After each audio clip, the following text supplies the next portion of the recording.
Good morning. Good morning. Happy Monday to all. It's the Richie Hicks Jr. Sports Podcast, and I am your host, Richie, here with my guy, Mr. Idris Salam, a.k.a. Bosco from the Bronx. And it's a big blue final victory Monday of the season.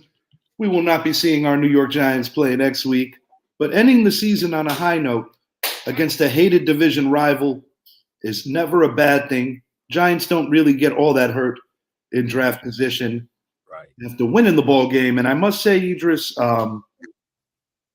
when you have a team that has every reason to play versus a team that is strictly playing for pride, it's a little bothersome, I guess would be the right word, that head coach Nick Sirianni was not able to get his guys ready for that setting. Now, granted, the Eagles also needed the Dallas Cowboys to lose what did not happen.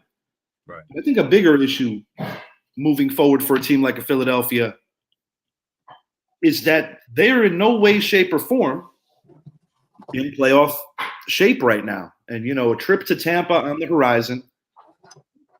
And it's going to be interesting, man. You know, the NFC East sending two teams, not three like last year. Eagles will be taking on Tampa.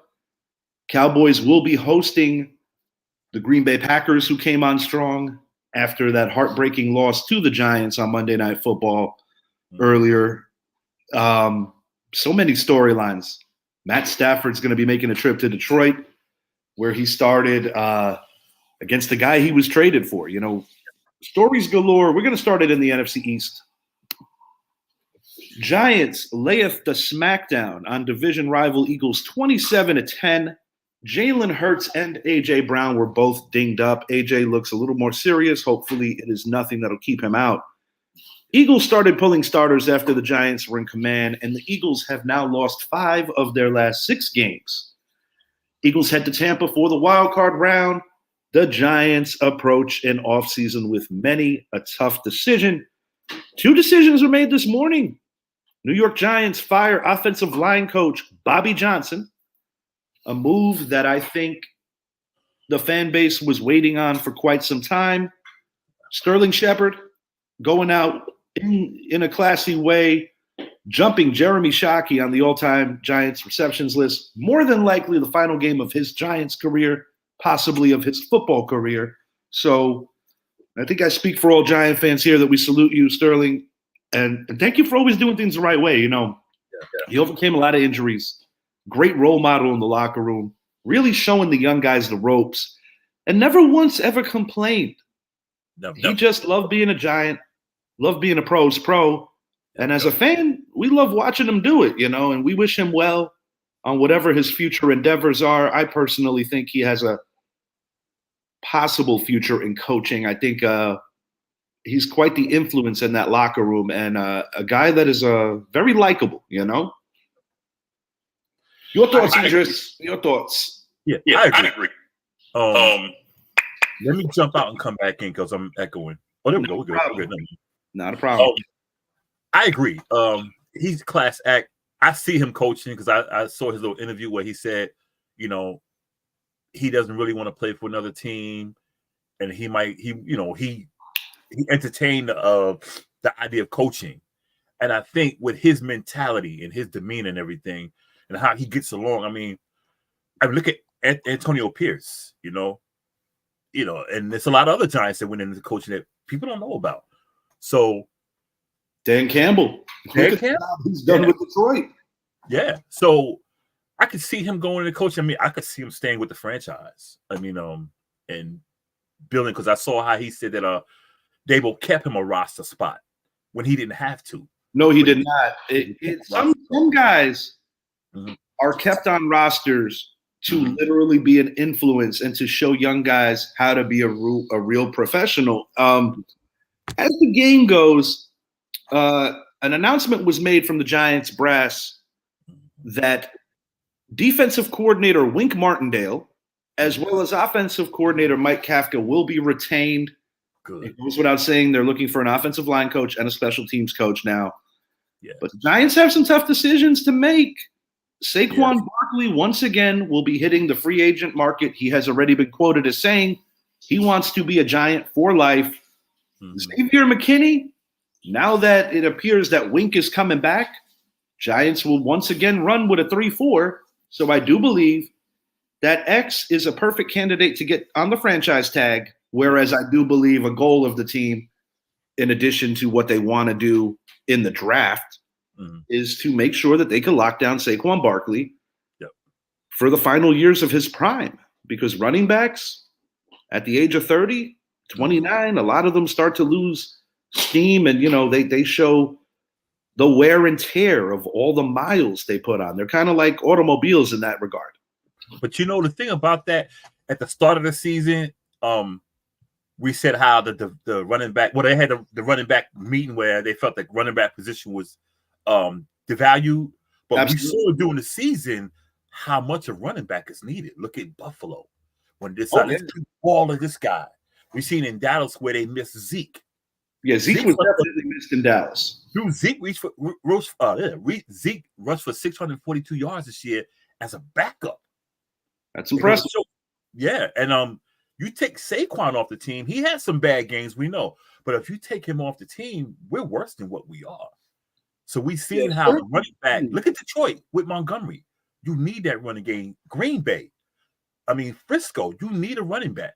I hope we can sign him to a good deal. I think with franchise X, I think a week coming back, that's a help. I think Kafka, I'm not trying to absolve Kafka because he calls some pretty bad games. But I think with the weakness with our offensive line, maybe he called those plays because of how the right side of our line was. And maybe once we shore that up, I think he'll be more aggressive like he was in the last few games, especially yesterday. It's like he just opened the playbook. Let's just go for it, Well, I think as the season wore along and with the unenviable task of having 3 different quarterbacks, sometimes you don't necessarily trust, like if you recall the Jet game, how they refused to let DeVito throw a pass. Tyrod, another thing that kind of hurt. Yeah. He would get hurt at the most inopportune times. Even yesterday, he came back playing hurt. And I think it showed a lot of character. Like, Giants have a lot of decisions because when you look at an offseason where you're going to have the ability to draft a quarterback as early as 6 maybe, or as late as, like, say, the second round in the low 30s, DJ might not be ready for opening day. DeVito, in my eyes, is still a practice squad quarterback. But it depends, because do you bring back Tyrod? Does Tyrod even want to come back? There's a lot of questions that need to be answered, but it starts with X and Saquon. Those are the 2 moves of guys currently on the roster that you want to make sure you're bringing back. And it appears that even though it was a trying year for Darren Waller, the Giants are going to support bringing him back again with the hope that he could be on the field a little more, because it goes without saying that when the man plays, he's a very dynamic athlete and still one of the better tight ends in the NFL. I agree 100% with what you just said. Quarterback-wise, I think with Tyrod, I think we can sign him. I think he's the type of guy. He knows his position. That people love him. I think he's the type of guy you can give the money, but give him the bonus money. Say, hey. You got to make it an incentive-laden contract and hope that it works out, because the reality is Tyrod is one of the more expensive backups, and the reason why is because half his career was spent as a starter. He has always been in the wrong place when you look at in front of Justin Herbert, Josh Allen, Baker Mayfield, just to name a few stops that he's made over the course of his NFL career. But the bottom line is, if you revisit our season, Tyrod Taylor on a week-to-week basis gave us the best opportunity to win football games. 6-11. We've talked about it on previous shows. Could have easily been 9-8. The reality is, it still wouldn't have been good enough because Seattle still won 9, and they had a tiebreaker over us. I think the Giants are not in a horrible place. As the Eagles go, you talk about a collapse of mass proportions. I know that you have said on many shows that they remind you of the Vikings of last year. I know our guy Zappy made a similarity to the Steelers of a couple of years ago, who got off to that phenomenal start. but ended up losing in early in the playoffs. The point is, when you see the lack of effort and the lack of passion that the Eagles showed, it speaks volumes on the head coach, and it makes you truly ask the question, do these guys want to play for him anymore? And as far as the eye test tells me, you're talking about a month and a half of looking like dog crap. Yep. And not for nothing, you revisit the first Giant game. If Tyrod starts and plays the whole game, we'd probably sweep him. Yeah. With Lots the to Eagles worry about right now. Yeah, with the Eagles, man. If you look at Gannon in Arizona and I can't remember. Steichen is in Indianapolis.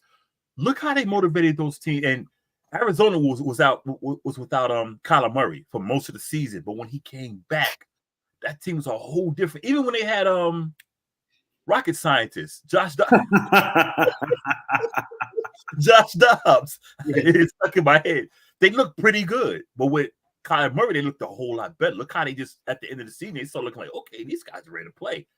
And it goes to show those two guys were the heart and soul of that team. I said it as recently as our most recent show before this.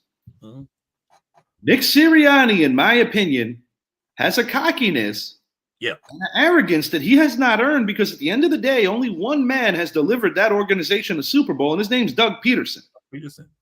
And, you know. And him after 1 year, after one bad season. I feel that he has literally, gotten a lot of accolades off of some of the work of having a phenomenal group of coaches that don't get the same notoriety, but they should. And moving forward into next week, this is not a prediction show, but I will say this.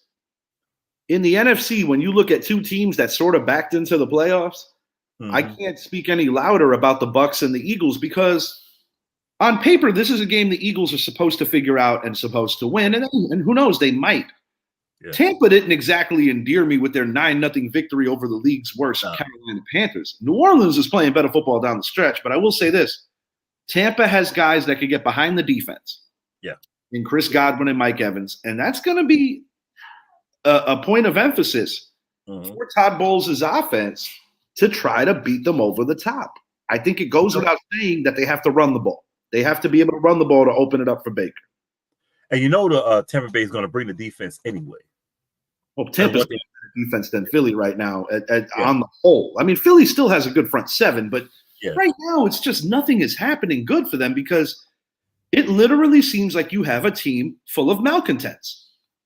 You know what they look like? That not San Diego. That Charger team that the Raiders blasted 63-20.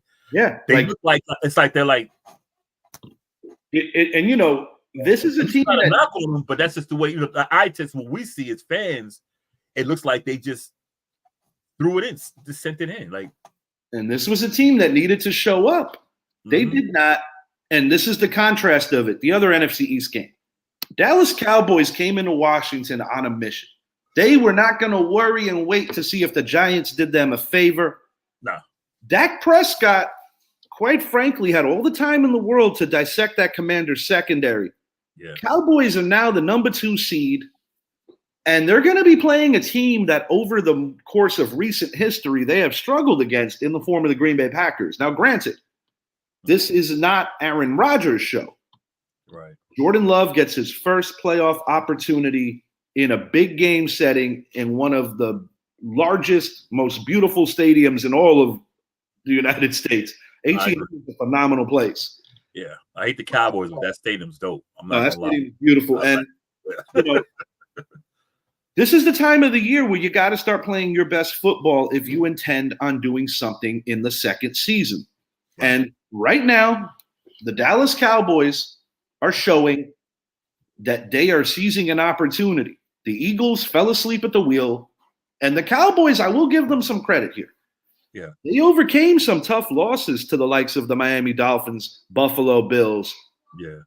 And they had the tougher schedule down the stretch, but still managed to win that division. And, following the game, Ron Rivera is fired by the Commanders. That's going to be an interesting story. They already are bringing in the architect of the Golden State Warriors. So granted a different sport, but winning is winning. So it's going to be interesting as next week goes. I think it goes without saying that Jordan Love has to stay upright in order for Green Bay to have a shot. Dallas should be favored.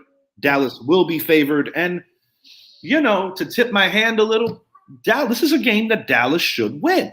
But, when I saw that Packer team leave MetLife Stadium with a 6-8 record, I was like, stick a fork in them. They're done.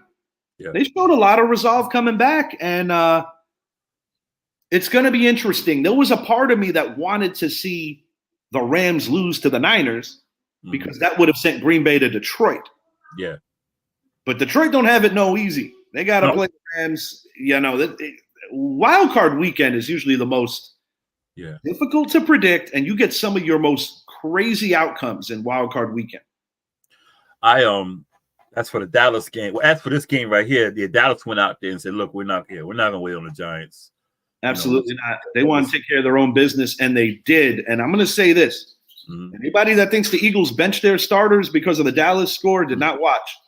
Eagles, when Hurts got hurt, when Brown got hurt, when the Giants started putting up points. But the Cowboys took care of business, bottom line. And at the end of the day, and I've said this over the course of the season, they are the best team in this division. And the only team in the NFC that I would question if they could beat is the 49ers. If somebody gets the 49ers out, the Dallas Cowboys are already very real possibility of going to a Super Bowl. Yeah, this is their best chance, man. This is their best chance. But I know this is not a prediction show, and I'm not going to give a prediction, but they can't sleep on Green Bay because the way I see it, if it's close at the end, Dallas will start getting a little jittery. Like, okay, these guys are still with us, and that's when the demons start creeping up. Like, okay, we can't afford to lose. It's we're at home with the Cowboys. Here comes Green Bay. They always come in here and do this. They have to go out there and put it on Green Bay and say, look here, because once they get ahead, you're not going to come back. This is a team that is undefeated at home. They take it up a couple of notches in AT&T this particular year. So, I believe it's going to be a very tall task. And, you got some side stories. You got former Packer coach that won a Super Bowl there, Mike McCarthy, versus his replacement, Matt LaFleur. Matt LaFleur, in my eyes, a terrific job. And we're going to roll into Green Bay as we're talking about them. Jordan Love, it's not his rookie year, but it's the equivalent of a rookie year because he's finally starting, did something that Aaron Rodgers didn't do, and that's make the playoffs in the first year as a starter. Brett Favre didn't do it either. That's correct. That's correct. So no Green Bay quarterback has done it. It's pretty remarkable, and this is an organization that had the wherewithal and the trust to move on from a 4-time league MVP. Now, let's revisit our preseason predictions. Not one of us, nor most people covering football, thought that the Green Bay Packers would be in the playoffs and the New York Jets wouldn't. Nope. And, yesterday was not the prettiest of wins, but they did what they had to do. And this is a team that's had a lot of peaks and valleys. But part of going into the playoffs and believing that you could do something special is playing your best football at the end of the season. And that's what makes this Cowboy-Green Bay game so enticing, is that both these teams are playing at a very high level, and this could potentially be the game of the week. A lot of fans are going to come at me, but I'm going to tell you why I feel Jordan Love is more advanced than Aaron Rodgers and Brett Favre. Before I say that. Brett Favre, when he came into Green Bay, he had good receivers there when he got there. Sterling Sharp, one of the best to ever do it. Yeah, he had Sharp. Robert Brooks, don't forget about him. Number 87 was really good. Number 86, Mark Chamorro. Yeah, he had a team when he walked in, started starting. When Sharp got hurt, he was replaced with Andre Rison. When Aaron Rodgers came in, he had Donald Driver. He had Jordy Nelson. Yeah, Driver was there for the tail end. Right. Favre. Right. Then Jordy Nelson and Bennett, and they had these receivers. If you look at Aaron Rodgers, Brett Jordan Favre. Love. He don't have those Jordan Love. guys. He got a bunch of young ones. Well, that's the interesting thing, that you're talking about one of the youngest rosters in the NFL, as well as the New York Giants. You know, those are two of the youngest teams in the league. And I'm not saying he's better than. Yeah, I'm not saying that he's better than those two, but I'm saying if you look at the trajectory compared to what he walked into compared to what those two walked into, you know, and he forged him a Super Bowl. I mean, let me not say Super Bowl, a playoff berth. You know.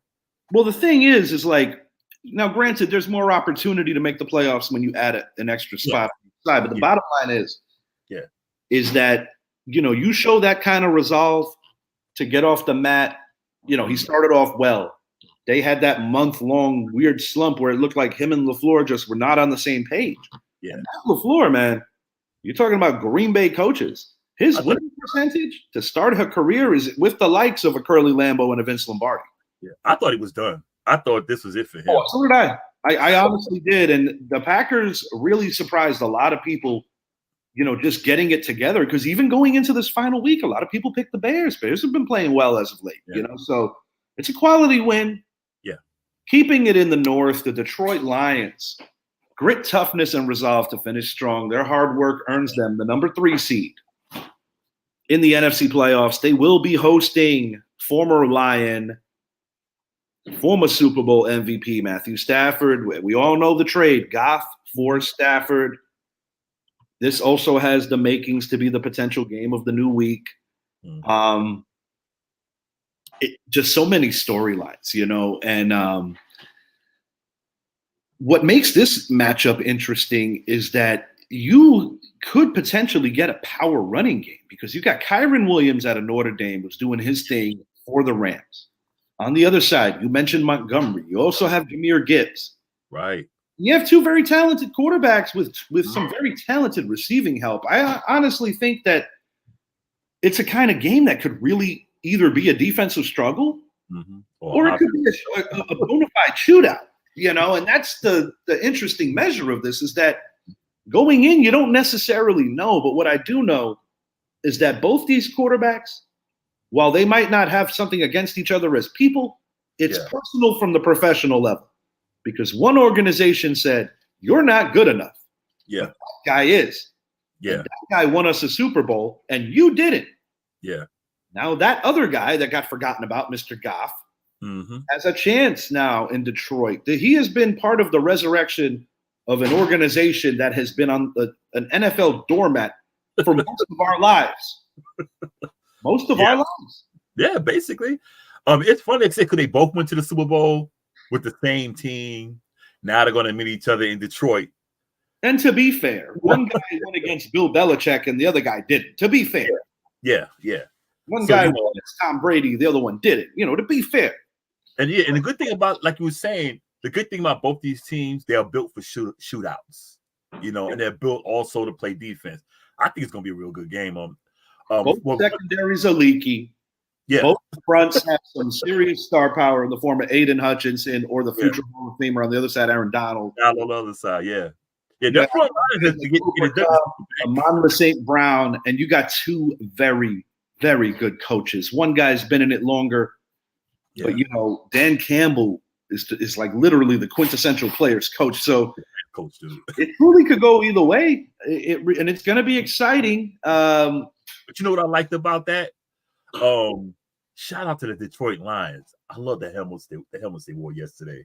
Yeah, those are cool for sure. I love that. That was like, I was like, yeah, I like that. And it's exciting because, you know, people talk about great fans and all this other stuff. And one thing I will give Lion fans, they were horrible for so long, but those people never wavered and always support their team. Full house all the time, man.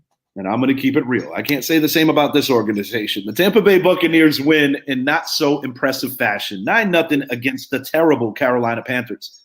By virtue of this win, the Bucs do win the South and will host the Philadelphia Eagles. This is the third consecutive season the Bucs have won the South, which is a franchise record. You know, winning ugly is part of winning too. It's not always going to be pretty, but I will say this. The New Orleans Saints down the stretch are a better football team than the Tampa Bay Bucs.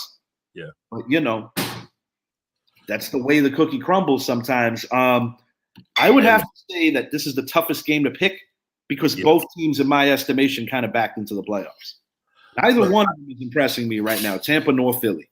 Look, I live in the Carolina market. Trust me. I'm forced to watch their games every week. That's why I'm so glad, I got options because thank you. Oh my God. I was watching that game, I said, and something kept telling me, turn back to that game. And I'm trying to watch other games. I'm like, why am I watching this game, man? And it's like, I'm thankful that, I got the Sunday ticket. Like I'm at Jen's house yesterday, and I was able to watch the Giants with Noah. Yeah. Noah was doing a little more of watching his Nintendo DS. But the point is even Noah to a level was like, wow, I didn't expect this. You know how 7-year-olds that have vocabularies that kind of just you were excited too? I was like, that don't happen every week against that team. Shouts out at Moorhead. We want you back, sir, but we want to respect your professional obligation to finish your season. Yeah. I think both teams backed in, and speaking on that, I think it goes to show who really made Nick Sirianni. It was his coaches. Period. His coaches, not him.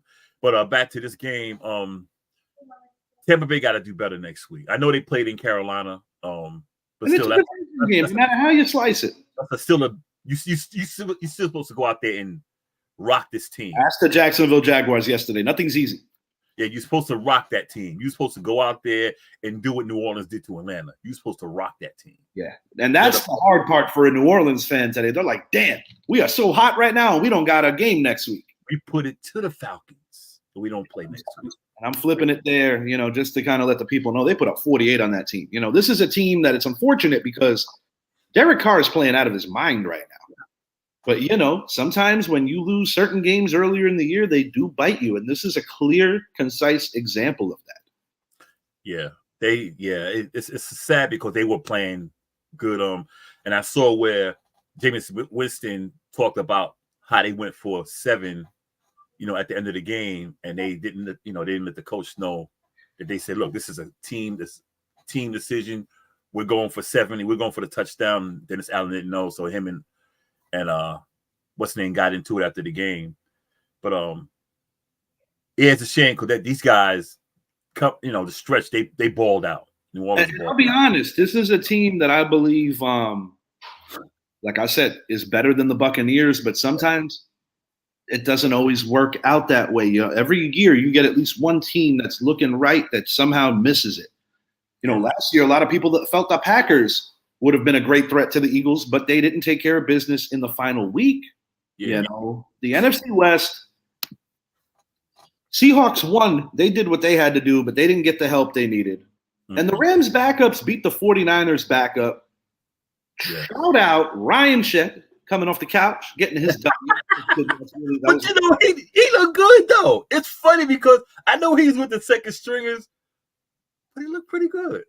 Well, the thing is, the Niners and the Rams played certain starters. It was kind of like a feel-out kind of deal because this is a team you might play in another week or two.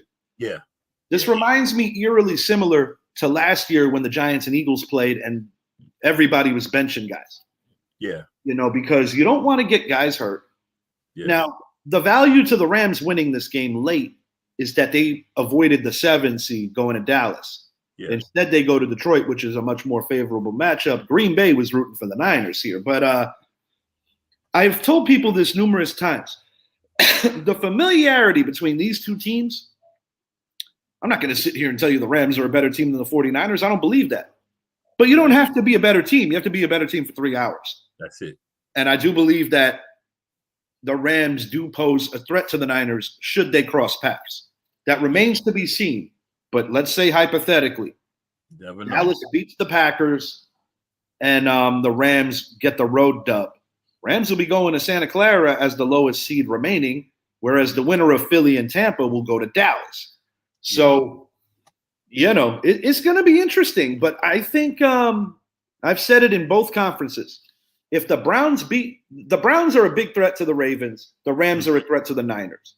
But the Ravens and the Niners are the 2 best teams in football. but they got to still put it on. They got to win the games. Yeah, I agree 100% on everything you just said. The Seahawks, I mean, they should have made the playoffs, but they lost a lot of games that they should have won. And the Seahawks were a strange bunch this year, and even last year. They have struggled with being consistent because last year they did sneak in, but I remember them getting their doors blown off by Oakland and Carolina last year, Las Vegas, I should say, and Carolina last year at home, mind you. And these are teams that, last year they were supposed to be. There were a couple of dubious ones this year as well. I mean, shoot, they didn't exactly win that game with flying colors against Arizona, and it speaks to the job that head coach Jonathan Gannon has done. The Cardinals are not that far from being a good team again. They're not. I say get him a number one receiver. And check this. A little NFL history lesson. So the other night I'm talking to Jen. We're talking football. Well, she's not necessarily passionate about talking football. Yeah. But she did ask a question. She said, who is the oldest team in the NFL? And naturally she just said, probably the Packers because they won the original Super Bowl. Now this is where it gets funny. Jen, originally from Tampa, did spend a good chunk of her days in Arizona. Unbeknownst to her, the Cardinals are the oldest team in the NFL because of their Chicago roots. Chicago, yep. A lot of people don't know that. Yep. It's like a lot of people don't know the Redskins originally began in Kansas City. People don't know that. Boston as well. The Yankees' origins are in Baltimore. A lot of people don't know that. And then they were the New York Highlanders. A lot of variables. To the AFC East, speaking of New York, we're going to take it to upstate New York. Bills turn season sweep in South Florida, win the AFC East as well, qualify for the second seed. This is wild. They jumped from 6 all the way to 2 and earned themselves a home game where they're going to be hosting the Pittsburgh Steelers. The Dolphins on the flip, they're just falling down, and now they have the unenviable task of dethroning the defending champion Chiefs. I know the Chiefs aren't exactly playing great, but definitely up the Chiefs' alley. Home game against a team that is warm weather. Dolphins have made a living during the course of the season of running the ball. And if they have any intentions of pulling off that upset, you got to be able to run the ball against a very good front seven. Everybody talks about the Chiefs of yesteryear, recent years, that they are an offensive juggernaut. Not so much this year. Former Chief Tyreek Hill having a season for the ages. But head coach Mike McDaniel, when you look at the bit of the plight of the Dolphins, I got to say right now, similar to Nick Sirianni with the Eagles, could be a hot seat candidate to get canned. Not necessarily this year, but if their problems continue into 2024, I mean, I kind of called this a couple of weeks ago. I said, Miami don't look right. Yep, you did. The Bills look every bit of a team that could potentially play for a Super Bowl. Do I think the Bills could beat the Ravens? Not necessarily, but sometimes things have a way of working out where you don't have to play the team that might get you. I personally think the Cleveland Browns are going to have a lot to say about the future of the Ravens. But I mean, even Josh Allen, not every game is he going to fill up the stat sheet. He does throw a decent amount of picks, but the media pitches it one way with him. They'll talk all day long about the interceptions, but what they never want to talk about is how often he scores. It's like they only want to give you half the story. I'm glad you said that because I got into it with a Cowboy fan this morning who was bashing Josh Allen in favor of Dak Prescott. I said, Dak Prescott did what he did. I said, no question. He handled his business this year. I said, but don't discredit what Josh Allen did have a lot of turnovers. He did. But you want to know something funny? The argument itself makes no damn sense, and I'll tell you why. Does it? Because from a touchdown to INT ratio and a touchdown to INT ratio over the course of the last 30-some games, because don't forget, Josh Allen scores a lot, even though he does throw picks. The only guy with the better ratio right now is actually Dak. Right. So they both should be praised if we're going to go that route. That's what I'm saying. I said, because they talk about him throwing the ball, but they forget. It's like I talked to him this morning about Lamar Jackson. He's like, and I don't mean to deviate from the conversation, but he kept saying that. I said, look, Dak has done his job. I said, but you gonna give him over Lamar? Yeah, he said one man can't do it. I said, if you take CeeDee Lamb off the field, that Cowboy team is a different team. I Oh, no said, question. I mean, and you made a point about the scoop and score being so important for Dallas' success this year as well. Yeah, and I told him, I said, who does Lamar have? He has OBJ. I said, but OBJ is not the OBJ he was. And Zay Flowers is still a work in progress, but a guy who's gradually getting better. This, I will say this right now.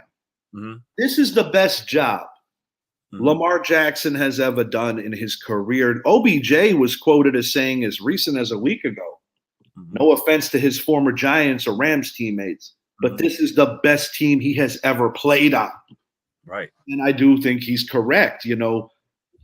I know that when you look for Coach of the Year, a guy like a DeMeco Ryans is a great choice.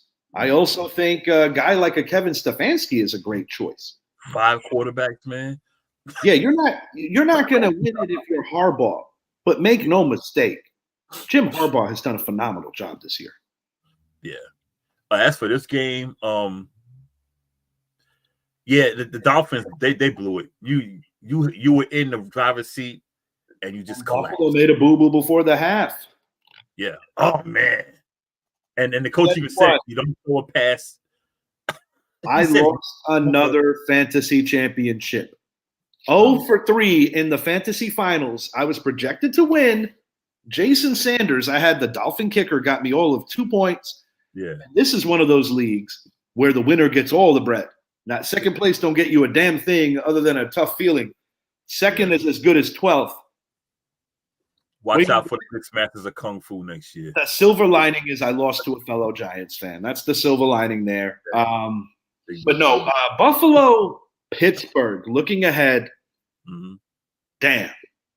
Yeah. Damn, that's going to be a good game. Because while I know Buffalo is supposed to win and they got the better roster and the better quarterback and the better receiver, Pittsburgh, in my eyes, has a better defense.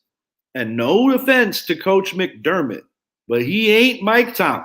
Mm-mm. And Mike Tomlin overcompensates for an awful lot because earlier, when I say earlier, I mean like 5 weeks ago, people were calling for this man's head. He turned that adversity into a winning streak. Yeah. Now, granted, the Pittsburgh did have the benefit of playing a Ravens team that was resting, but make no mistake, even a rested Ravens team is still very deep and still very capable. That was not an easy win for Pittsburgh. Mike Tomlin will pull a sombrero out of a G.I. Joe cat. He's incredible, and he deserves it. And, it's time to start giving this guy the credit he deserves because you're talking about breaking records of the previous coach, Bill Cowher, another legend, another guy that deserves accolades. Mike Tomlin, sometimes I believe it's an overshadowing because he has shared the conference with a guy like a Bill Belichick, one of his fellow coaches who no longer coaches but still is spoken on very fondly, a Tony Dungy. Mm-hmm. But the bottom line is this dude deserves all the credit. And while I do believe the Bills should win, it's going to be awfully hard to count out the Steelers. According to J.J. Watt, older brother of T.J., he believes T.J. is going to tough it out and play next week. Don't surprise me. Those are tough dudes. Yeah. But just going to be a hell of a game. And there's not one game in Wild Card Weekend that's not going to be intriguing in the North, keeping it there for a second. Browns and Bengals played with no meaning. The Browns basically need to just that was the one game where I'm like, you know what? Rest. South Carolina, Houston Texans is who they're going to be traveling to. We already spoke about the Steelers, but my God, the Jaguars losing. I told you. I don't have confidence in the Jaguars. And revisit last season. The Titans get revenge. Yep, I knew that. And the Jaguars ended their season in what was essentially similar to Miami Buffalo yesterday, a division title championship game. My prediction was Titans win, Henry rolls, because I just had a feeling. Yeah, Derrick Henry look every bit of the player that he has been most of his career. This has been an off year for Henry, but he made it count yesterday. Because I said they're going to win for Vrabel. They know this might be Vrabel's last game. They're going to go out there and they're going to pound Jacksonville. Trevor Lawrence, I like him, but I go back. On my page, I'm putting up a evaluation of quarterbacks I did. I finally found the paperwork I had. I said he's a real good quarterback, but his problem in the pros are like he had in college. He throws the interception at the wrong time. It's like he when you have to complete that pass, it's like that's the pass he throws to the wrong team. This was a gradual death for them too, because you also got to factor in the Thursday night game where he originally got injured against the team led by Jake Browning. Now, that was an overtime loss, but it kind of set the tone where things were just not right. And then they had to go with Beathard for a little while. And you look at some of these heartbreakers that the Jacksonville Jaguars lost. I'm going to take it all the way back to week 2. Yeah. I remember I was conversing with a friend of the show, Jordan Patrick. He's a Jaguar fan. I said, bro, when you guys punted, that's when you should have won, and this and that. Anyway, the point is that in such a winnable game against a flat Chiefs team, I mean, there's other games. This is week 2 for crying out loud. But the point is that they squandered so many opportunities. And then, you can't do that when you had a surging team like the Texans. And, I'm going to give the Colts a respectable shout out because unlike the Jaguars, although they did not qualify, they at least showed up. Yeah. That was a hell of a game. Yeah. Yeah, they showed up. Colts don't have anything to be ashamed of. I think Steichen did a great job in year 1. I think with Cleveland and Cincinnati, I think Cincinnati said, look, we're not going to the playoffs, but we're going to make sure we send a message to Cleveland that we're not going to lay down. I don't care if you got your substitutes in there. We're going to beat you. Well, I mean, it's hard to imagine a scenario. Yeah. This is a long stay away from the playoffs for the Bengals because you got a top 5 quarterback in Joe Burrow when healthy. Yeah. And Jake Browning has proven his worth. Now the question is, do the Bengals shop him while his stock is so high, or do they keep him in case if Burrow should get hurt again? I mean, this is something they got some decisions to make in the offseason. You got to keep the value. Chase or Higgins, that's another conversation. Yeah, but you got to keep Browning because Burrow has already shown that he's a little fragile. Well, he needs to be in there, And it's such a physical that division probably the most physical in professional football, particularly this year. I mean, you look around the board, dude. No quarterback in that division, with the exception of Lamar, knock on wood, has gone unscathed. But the thing about it with Burrow and what people don't know, he used to be a defensive back. So he plays with that mentality before he switched. He definitely, I'm sure a lot of Buffalo fans gas when Josh Allen is looking to go take on a linebacker. They're like, well, you just go down. Why do you always have to do that? But the mentality thing, just like Big Ben. I always tell people that if Brett Favre and Ben Roethlisberger had a football baby, you get Josh Allen. You get Josh Allen. Yeah, dude. The gunslinger mentality from Favre and the physical, no F's given, taking on any and all comers, linebackers galore. They don't care. Yeah. Ben was a tough SOB, as was Favre for that matter. Yeah, Ben didn't go down. Ben was like, nah, you got to take me down. You got 5 guys pulling his jersey. That 04 class featured by Eli Rivers and Ben, they were all tough dudes, but Ben took some freaking beatings. Ben took some beatings, man. Yeah, he's a tough dude. He would not go down. And if the West, the defending champs, rested their starters in LA, they're prepping for the Dolphins. We kind of hit on that already. Yeah. The Raiders, the Broncos, and the Los Angeles Chargers are all under heavy construction. I'm going to make a prediction ahead of time.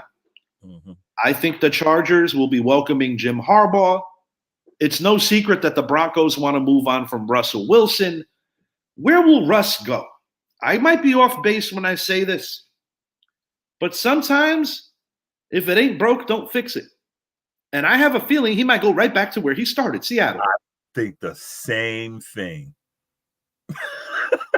That duo of Smith and Drew Lock. I think we could probably speak for many football fans, and I think we've seen enough. Yeah, they're the same quarterback just once. Absolutely. It's like the way I tell people, that Vanilla Ice and MC Hammer, the same damn artist. Same guy, same artist. One's black, one's white. Same artist. Exact. As the defending champs go, Steve Spagnuolo, one of his better jobs of coaching. He has kept them in so many games, but offensively, if Miami could get their heads out of their collective asses, I think they are capable of the road upset because the Chiefs' offense has not been that good, but Chiefs' defense is gonna give it to Tua Tagovailoa. Gonna have to get that ball out quickly and rely on his playmakers. I think Miami is just too gimmicky. I think people are catching on to their gimmicks. Like, dude, just play football. Just go out there, run the ball. Give it to give it to A-Chain. Give him the ball, let him run. Stop trying to do all this flippy. Play football. And I had, Tua prior to the month of December was a lot of people's pick to literally be the league MVP. Yeah, he was balling, man. He was balling out. They just got too cute, man. And people like, nah, we ain't going for that this time. We'll see. We have a little time remaining, which I'm happy about. Idris Salam, I got to ask you, dude. Uh-oh. Shannon Sharp, possibly the interview of the year. Woo! Cat Williams brings the real. I haven't finished the interview. I did. I finished the last part last night. Speak on it, brother, please. Let me tell you. And some of the stuff he said, as someone who's a 90s guy, 80s guy, like the stuff about Steve Harvey and his show and hanging with Mr. Cooper, back then I said the same thing. I said, damn, that show just like hanging with Mr. Cooper. Then here we are in 2024. I mean, kind of the same thing. And I started Googling certain things Cat Williams said about how he said he got on stage with Steve Harvey and roasted him. And I looked at it and I saw it. He did. I saw where he said, I saw like 3 instances where he said Cedric the Entertainer stole his stuff. Saw it. I looked up, so was Steve Harvey. He said Steve Harvey stole his stuff. I saw it. I was like, now to remind the fans, just so that we were on the same page, you are referring to Hanging with Mr. Cooper, correct? Yeah. Mark Curry. This is the Steve Harvey show. Yeah. Where Harvey played a similar role. Yep. In his case, correct me if I'm wrong, was he a teacher or a principal in that show? Okay. So Cat Williams essentially saying that he kind of jacked his style. Mark Curry getting robbed by Mr. Steve Harvey. And see, everyone knew that with the Kings of Comedy, Bernie was the man. Everyone knew that. No question. Yeah, and it's true. In the beginning, Bernie was like one of the, matinee guys, and Steve was the finisher. But they switched it because Bernie was the man. And I mean, some stuff might have been a little exaggerated with what Cat said, but if you look at the whole thing in context, he was dead on. Something that my mother brought to my attention that I wasn't even aware of is that Cat Williams is clocked in as a literal genius with his IQ. I was not aware of that. Yeah. It's it's not as high as they got it out there, like 163, but it's somewhere up there like 150. That is pretty remarkable. And that goes without saying. And the thing is, Idris, another thing that he mentioned that I found interesting. The way he said it had me dying, and even Shannon was like, "Yo, man, we got to put the drink down." Yeah, I know. Yeah, when he called Steve Harvey Mr. Potato Head and saying that I played in over 60 movies, they don't want Steve Harvey in no damn movie. They don't want Mr. Potato Head in there. But the funny thing, if you think about it, he's right. Don't get me wrong. I like what Steve Harvey does, and I got respect for all of these guys in my own way. Believe me when I say that. I was never really a fan of Steve Harvey. That I liked him, but he was with me. I damn near died when he was talking about he's trying to sell every black man in America that he got the best lineup, like the best, when he used to rock the flat top. Yeah. I'm not gonna lie. I said, damn, how does he get this line like that? I did too. We all did. Especially back then. We all said the same thing because back then I had my headlights in, but I had the little Bobby Brown joint, And the Bobby Brown. Who rocks that now on the show? Yeah. On the Power spinoff. Oh, your boy. Crazy Kaden. Yeah. Yeah, I had the little Reagan. I called it Reagan slinging. Really badass. He rocks that shit hard. Yeah, I mean, and what I'm hearing from people, they're saying, Cat's hating and Cat's this I and don't Cat's think that. I think And I'm he's like, telling the truth. I He said, doesn't no. like when lies come about. I said, the way I see it with Cat saying, and it's not like what he said about Gary Orner. The reason Gary Orner hadn't made it the way he should because he hadn't sold out. But see, this is what I said about Diddy. A lot of us who lived uptown knew a lot of this stuff, but no one believed it. And see, with Cat Williams, people are not going to believe what he said because he's saying against people they like. But you have to look at the facts. You have to research and say, okay, he said this. Look to see if he said it. And Because so far, God's honest truth, it doesn't change my opinion. right. You can stare. I mean, liking pretty much the majority of the people who contributed to that. Yeah. Like similar to like if you go back to In Living Color, how that spawned off so many careers. Mm-hmm. Similar to what happened with the Kings of Comedy. Mm-hmm. And I feel that sometimes, certain people like you look at the Death Row Chronicles when Snoop's over here talking, you're like, damn, is he lying or is he high? Sometimes I don't know. Right. But the point is that so many facts seems to get enhanced or left out or twisted. Mm-hmm. And God, I mean, with Tupac Shakur, and now the Keefe D thing. Yeah. Now you have Tupac's father even doing interviews. Yeah. It's like just adding an extra layer and an extra layer and an extra layer. But I think to get back to surface level of what Cat was getting at is that he just doesn't want lies or extra fictitious caca to get out there. And I think that's really what this was about. That's what that was about. Exactly. There is no sadder person in the world right now, this particular week, than Skip Bayless. After seeing his former co-host fly. He got to be sick. Good for him. Because let me tell you, man, Uncle Shannon deserves every bit of the accolades. Mm-hmm. I am not the least bit surprised at the success of Club Shay Shay or pretty much anything that man touches. And when Skip Bayless tried to hit him low, and he did it so many times, man. Legacy, I'm like, bro, you got some audacity. And see, you know what? I really like Skip going way back, but when he started that stuff hitting low blow, like just to bring Tom, and I like Tom Brady. I consider him the greatest. I got no bad for Tom. But the way he was like, well, look at your career. Look, what's up, man? Yeah, Miss Idris. Hello. What's going on, dude? What are we doing today? Getting ready for the homeschooling curriculum. This is a friend of the show right here. You want to offer anything that about the Giant game yesterday? Look at the camera. Talk to the people. So what do you think about the Eagles yesterday? I think about the Eagles yesterday. Let's look at the camera. Yeah, look at them. Talk to the people. Come on. I scared their squad be lightning strike somewhere. I was like, I'm scared about that. Well, they got a lot to be scared of because they're headed to Tampa without a plan. Right. High five for the G-Men. Yeah. Next year, and if you take care of your biz, we're gonna be going to Carolina for our first Giants game next year. He's something else, man. Oh, he's fun. I mean, the way I see it, I like Kevin Hart, but I'm not a big fan of him. Yeah, I'm kind of the same. I think he's all right, but I don't find him like funny. I actually think the role that he killed it in was when he played that single dad. Yeah, that was kind of a tearjerker. I'm not gonna lie. I thought he did a great job of that. And see, the only thing Cat Williams did is basically expose what a lot of people have been saying about Hollywood. Because what he said about the black men wearing dresses, he's like, and see the thing about everyone who coming back at him, I'm like, y'all all like even Luda, all of them went back at him, but not one denied what he said.